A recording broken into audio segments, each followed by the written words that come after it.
আসসালামু আলাইকুম ভিউয়ার্স, কেমন আছেন আপনারা? আপনারা দেখছেন অ্যাবাউট পিজিয়ন। আর আমার আজকের বিষয়, আমরা নিজেরাই বাড়িতে বসে কিভাবে জীবাণুমুক্ত, স্বাস্থ্যসম্মত ও উপযুক্ত গ্রিড তৈরি করতে পারি, রিটেন বাই কেপ সোহেল রাব্বি স্যার। তো ভিডিওটা অবশ্যই পুরো দেখবেন। প্রথমেই জেনে নিই পায়রা শরীরে গ্রিটের কাজ কি, মানে পায়রাকে আমরা গ্রিট কেন খাওয়াবো। গ্রিট পায়রার যে কোনো বীজ ভাঙার জন্য ও খাদ্য হজমের জন্য খুবই গুরুত্বপূর্ণ ভূমিকা রাখে। পায়রার হজম ক্রিয়ায় বীজের খোলস বা খোসা, যেটা হজমে বাধা দেয়, গ্রিট এই বাধা দূর করে হজমে সাহায্য করে। অনেকে মনে করেন গ্রিট ডিমের মান উন্নত করে, কিন্তু গ্রিট ডিমের জন্য তেমন কোনো ভূমিকা রাখে না। তবে আরও নানান রকম সমস্যা আছে যেটা গ্রিটের অভাবে হয়ে থাকে। যেমন বাচ্চাদের বেড়ে ওঠার জন্য গ্রিটের লবণ খুবই গুরুত্বপূর্ণ ভূমিকা রাখে।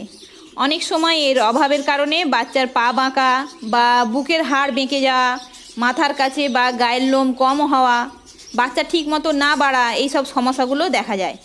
বড় পায়রার মধ্যে গ্রিটের অভাব হলে হজম ক্রিয়া ঠিক মতো না হওয়ার জন্য খুব তাড়াতাড়ি রোগাক্রান্ত হয়ে যাওয়ার সম্ভাবনা থাকে, এবং পায়খানার সাথে গোটা দানা বের হওয়া বা অতিরিক্ত পানিযুক্ত পাতলা পায়খানা হওয়াও গ্রিটের অভাবের লক্ষণ। চলুন এবার জেনে নিই গ্রিট তৈরির পদ্ধতি ও কি কি উপাদান আমাদের লাগবে। এখানে ইটের গুঁড়োটা আমি 20 কেজি হিসাবে, তার সাথে আর কি কত পরিমাণ দিতে হবে সেটা বলবো। আপনারা আপনাদের প্রয়োজন অনুযায়ী উপাদানগুলো কম বেশি করে নেবেন। 1 নাম্বার 20 কেজি ইটের গুঁড়ো, ইট গুঁড়ো করে চেলে নেওয়ার পর 20 কেজি। 2 নাম্বার ঝিনুক সেল 2-3 কেজি।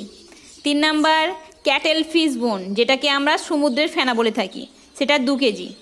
4 নাম্বার ডিমের খোসা 10 থেকে 15টা। 5 number DCP die calcium phosphate 1 KG, পাউডারটা নেবেন না, অবশ্যই দানাদারটা নেবেন। 6 নাম্বার কাঠকয়লা 2-3 কেজি।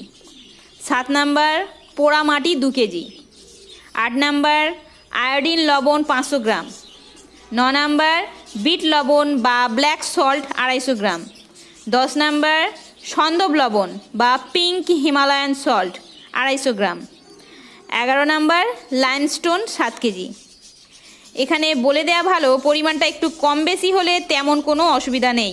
এবং এই উপাদানগুলোর মধ্যে অনেকেই বলবেন যে কিছু কিছু উপাদান যেমন ডিসেপি, লাইমস্টোন পাচ্ছি না। তো আমি আপনাদের বলবো এগুলো ছাড়াই মোটামুটি ভালো মানের গ্রিড তৈরি করা যায়। অনেক জায়গাতেই এগুলো সহজেই পাওয়া যায়, তাছাড়া অনলাইনেও এখন সব কিছু পাওয়া যাচ্ছে। প্রথমে ইট গুঁড়ো করে চালনি দিয়ে চেলে গম বা চালের আকারে ছোট টুকরোগুলো আলাদা করে নিতে হবে। এখানে যে ইটের গুঁড়োর পাউডারটা বের হবে সেটা ব্যবহার করা যাবে না, এবং বেশি বড় টুকরোও ব্যবহার করা যাবে না। অবশ্যই গম বা চালের আকারের টুকরো হতে হবে, যেটা পায়রা সহজেই খেয়ে নিতে পারে। সেই ইটের গুঁড়োকে প্রথমে লবণ বা পটাশ পানিতে ভালো করে ধুয়ে নিতে হবে, তারপর তা চুনের পানিতে ভেজাতে হবে। অবশ্যই চুনটা খাবার চুন হতে হবে। প্রথমে চুন পানি দিয়ে ভিজিয়ে রাখতে হবে কিছুক্ষণ, তারপর তাতে ইটের গুঁড়ো ঢেলে দিতে হবে। পানির পরিমাণটা এমন হতে হবে যেন ইটের গুঁড়োর মধ্যে সব পানি শোষিত হয়ে যায়। এরপর সেটাকে রোদে শুকিয়ে নিতে হবে যাতে কোনো ভিজে না থাকে।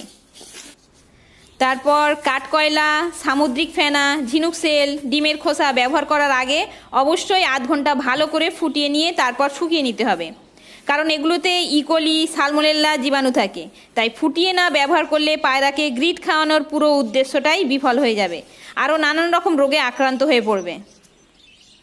কাঠকয়লা ফুটিয়ে শুকনো করার পর ইটের গুঁড়োর মতোই একইভাবে গুঁড়ো করে চেলে নিয়ে গমের বা চালের আকার দিতে হবে, এবং কালো পাউডারটা অবশ্যই ফেলে দেবেন।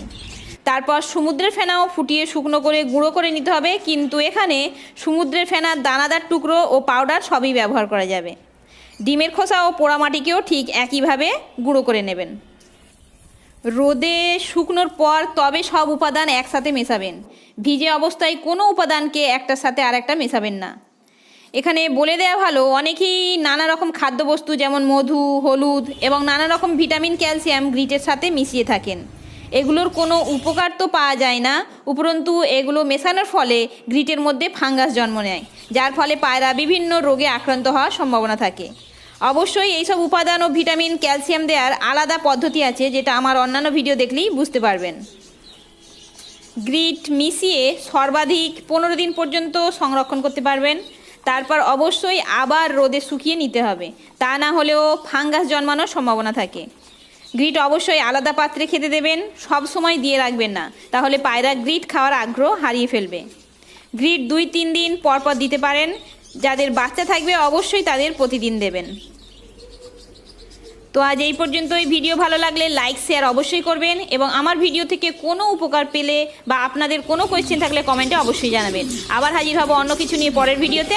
আল্লাহ হাফিজ।